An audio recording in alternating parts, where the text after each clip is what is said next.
Do you ever feel like you are caught between a dream and a job? My friend Delatora McNeil here is one of my colleagues that I have in my National Speakers Association, and he and I are birds of a feather. We see people day in and day out who tell us about their aspirations, what it is they say that they want to do, and they've kind of doing some stuff here and there to make it happen.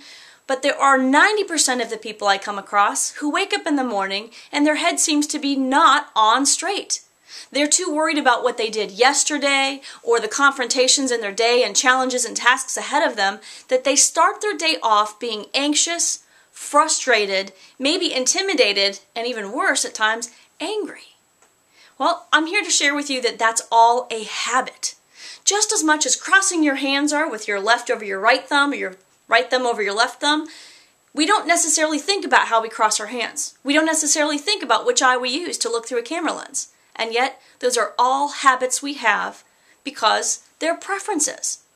Those preferences start to become a routine over time, so much so that we don't even notice we're doing it.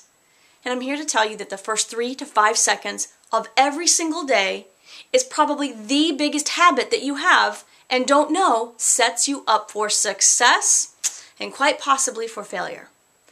If you're wanting to maximize your brain, maximize your energy, and put yourself on that path to your peak performance every day, it's time to create a habit of excellence in the morning.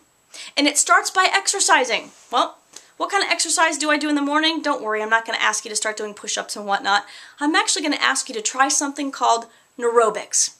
Neurobics is a fairly new science of working out multiple senses in your brain, combining them together with your emotions in order to open up new pathways in that brain for optimism, creativity, and peak mindset. Here's how it goes.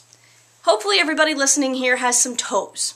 Did you know that your feet have over 400 muscles connected to 200 ligaments, connected to over 56 bones? That's over a quarter of all bones in your entire body. And the transmission of activity in your feet up to your brain starts to tell every center of your brain it's time to get moving. So I would invite you, the first 3 to 5 seconds of every day, start wiggling your feet, moving them around. Now, while you're moving your feet, notice your breathing. Listen to yourself breathing. The combination of activity on your feet and listening to your breathing is that neurobics. You're focusing your brain on purpose. Now, the extra benefit to listening to your breathing means that if you've woken up in an anxious state, a frustrated state, or a negative emotional state, you're going to notice it.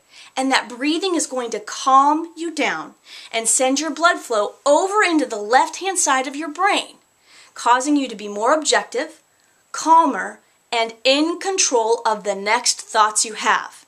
This all happens very, very quickly. So I would invite you to start noticing what you do think. Incorporate those feet moving and start controlling your breathing. I invite you to also continue thinking about and working on exercises that you can be doing to get your brain focused in those first 30 minutes of every day. That mind that you have is a wonderful instrument for creating.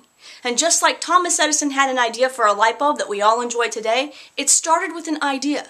Your aspirations, your dreams, your next chapter in life is an idea, and it's waiting for you to write it into reality. I hope that these tips have been somewhat helpful. Tune back in to EncorePerformance.com. Check out Destination Breakthrough Luxury Women's Retreats, and let's get going on your next best. My name is Kathy Potts. Thank you so much for visiting, and I wish you the best.